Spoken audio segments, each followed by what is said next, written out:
Well, you know my sad story, right? They did put the 3-point in before my senior year.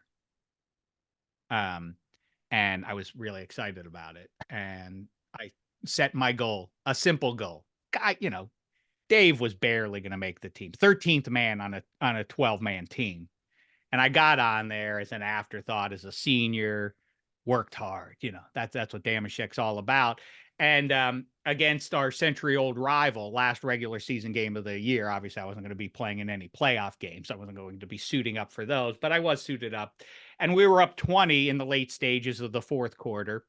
And my teammates, at the time, I thought, what nice guys. They just wanted to laugh at me. I was their punchline. I didn't know it at the time. I thought I was just one of the fellas. But they were like, put Shek in. Come on, put Shek in. Clear the bench. Finally, after the 9th man and then the 10th man and then the 11th man, my pally Richie Perkins finally got in there. Finally, couple minutes left. Dameshek was put into the game and the crowd cheered. Again, did I know that I was the punchline? That I was a clown? No, I didn't. I was excited to be in the game. And finally, I was going to have a chance to make my 3. And as you know, Hench, at my best, which was not very good, but at my individual best, if I was all alone with all the time in the world, I could stand there. I'm coordinated. I'm just slow, but I'm super coordinated. I can stand there and make a 3-pointer if uncontested, as you know. Not as much as you do. Do you have anything to add there, Hench?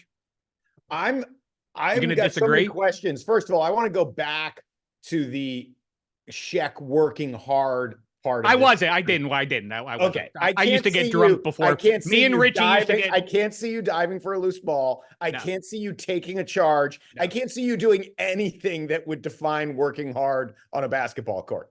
What I did was the one virtue I had, as I say, is when we would do this, because we were end of the bench guys, so we served as the scout team always. And so if we were going to throw a zone at a team, I would then be a wing and I would, catch and shoot all day. And I could make it tough on you on a good Dameshek day. I could knock them down if you left me unchecked. I could do that. But outside of that, I had zero value outside of behaving like a goon in the locker room to lighten the fellas up and have a laugh. Me and Richie we're good at doing that. And as far as that goes, we would in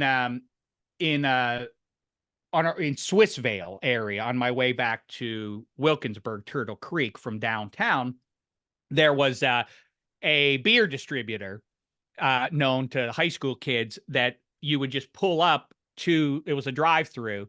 And they would just throw the cans of beer, the cases of beer in your trunk, no questions asked, and you would be all set for the weekend. And so me and Richie and Brett and Ben would do that every Friday. And whatever beers were left over from that case, me and Richie would polish off in the car after class and before practice on Mondays. This part of the story tracks. This is Shek hustle. Now, some of the time, because it was winter in Pittsburgh, those beers would freeze or largely freeze. So what? We would power through them. We weren't going to, that's what I'm talking about when I say work, we had to work to make those beers drinkable. Beer popsicles. So we would go and goon off in practice on Mondays, drunk and otherwise. What was ironic was our best pal was Ben Losky, and he was the captain of the team.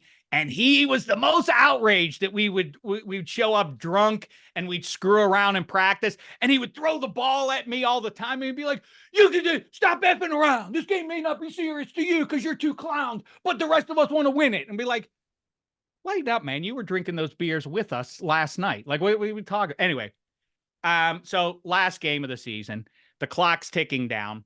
And with about 20 seconds left, finally, maybe my moment is at hand because the other team is at the free throw line. We're up 20, as I say, and everybody on the bench is shouting at me as I take the slot right next to the shooter at the stripe. My teammates are shouting, no, back up, Shek, back up. So I go behind the shooter to the top of the key, and they're still shouting, further back. I go to mid-court. It's a ridiculous place to be standing for when the other team is shooting free throws, but I do it. And the guy misses it. and they kick the ball to my guy, Richie. And I'm making way to my favorite spot, the right baseline. That's where I know I'm going to make it. And I've been practicing all season long, and I know I'm going to make it. And I know that this sounds like 2020 hindsight, but somehow I felt good. I knew I was going to make this shot this day. That's not my usual way, but I knew on this day the stroke was sound. And Richie gets the ball, and I see him, and he's at about the 10-second stripe, and he throws the ball to me, and now the ball's coming to me, and out of the right corner of my eye, I can see the people in the bleachers standing up in anticipation, ready to laugh at me, or maybe even cheer if this ball should go through the hole. The ball is on its way to me, and I decide, it would be embarrassing in this special moment. What if your toe is on the line? Like, just make sure. So I just made sure my toe wasn't on the line real quick. And I looked back up, and the ball was already on me, and it hit me in the hands and went out of bounds. And that was the end of my high school basketball career.